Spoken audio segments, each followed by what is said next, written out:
Morning বন্ধুরা, নিয়ে হাজির হলাম তোমাদের কাছে নতুন রেসিপিগুলো ভালো লাগছে কিনা অবশ্যই আমার কমেন্ট সেকশনে জানাবে।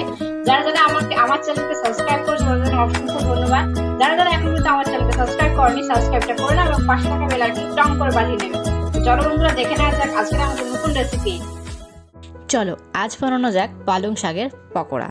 তো পালং শাকগুলো এখানে সুন্দর করে কেটে নিয়েছি, এর মধ্যে দিয়ে দেবো বেসনটা কিন্তু ডাইরেক্টলি দিচ্ছি। কিছুদিন পর ভিডিও করার জন্য কিন্তু ভিডিওগুলো একটু অন্যরকম হতে পারে, স্ট্যান্ড বসাইনি, হাতের মধ্যেই নিয়ে করছিলাম ভিডিওটা, তো একটু অন্যরকম হতে পারে, দেখে মানিয়ে গুছিয়ে নিও।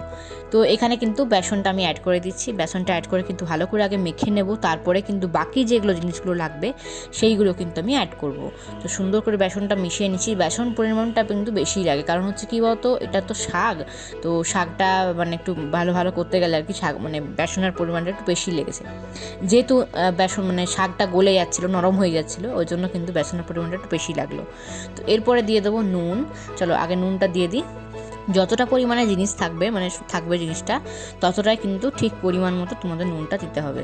আমি দেখতেই পেলে কতটুকু নুন দিলাম, যেহেতু বেসনটা আর শাকটা দিয়েছিলাম, তো সেই অনুযায়ী নুনটা দিলাম। আর এখানে দিলাম হচ্ছে 1/2 চামচ পরিমাণে চাট মশলা পাউডার। যতটুকুই পরিমাণ থাক 1/2 চামচই দেবে, ঠিক আছে? বেশি পরিমাণ থাকলে অবশ্যই 1 চামচ দেবে, কিন্তু যদি এইটুকু পরিমাণ থাকে বা এর থেকেও একটু বেশি পরিমাণ থাকে তাহলে কিন্তু 1/2 চামচই চাট মশলা দেবে, তার বেশি দিও না। আর দেবো হচ্ছে এখানে হলুদ গুঁড়ো, একটু কালারটা হওয়ার জন্য, তাছাড়া ফিকে ফিকে হয়ে যাবে, হোয়াইট হয়ে যাবে। যাই হোক, একটু হলুদ গুঁড়ো দিলাম, হলুদ গুঁড়ো দিয়ে ভালো করে মিশিয়ে নিলাম। দেখতেই পাচ্ছ খুব সুন্দর দেখতে লাগছে। এবারে তেল গরম করে নিলাম কড়াইয়ের মধ্যে, সর্ষের তেল, অবশ্যই সর্ষের তেল। পালং শাকের পকোড়া বলে কথা, পালং শাক তো সর্ষের তেলেই ভালো লাগে, তাই না? তার জন্য কিন্তু পালং শাকের পকোড়া করার জন্য সর্ষের তেলটা গরম করে আমি কিন্তু সুন্দর করে ছেড়ে দেবো প্রত্যেকটা মানে পকোড়া সুন্দর করে ছেড়ে দিয়ে আমি কিন্তু ভেজে নিচ্ছি উল্টে পাল্টে। খুব সুন্দর করে হালকা ক্রিস্পি হয়ে আসবে, ভেতরটাও ক্রিস্পি হবে, বাইরেটাও ক্রিস্পি হবে, এমনভাবে ভেজে নিতে হবে। খুব লো হিটে একদম ভেজে নিতে হবে। খুব সুন্দর করে ভেজে নিচ্ছি। ভাজা কিন্তু মোটামুটি ডান হয়ে গেছে। তো এটা কিন্তু ভালো করে সুন্দর করে ফ্রাই করতে হবে, এপিট ওপিট ভালো করে হালকা হালকা লাল লাল। আর যখন খুন্তিতে দেখবে যে একটু ক্রাঞ্চি ভাব চলে এসছে, ঠিক তখনই কিন্তু নামিয়ে ফেলতে হবে। তো আমি দেখো এখানে কিন্তু নামিয়ে ফেলেছি।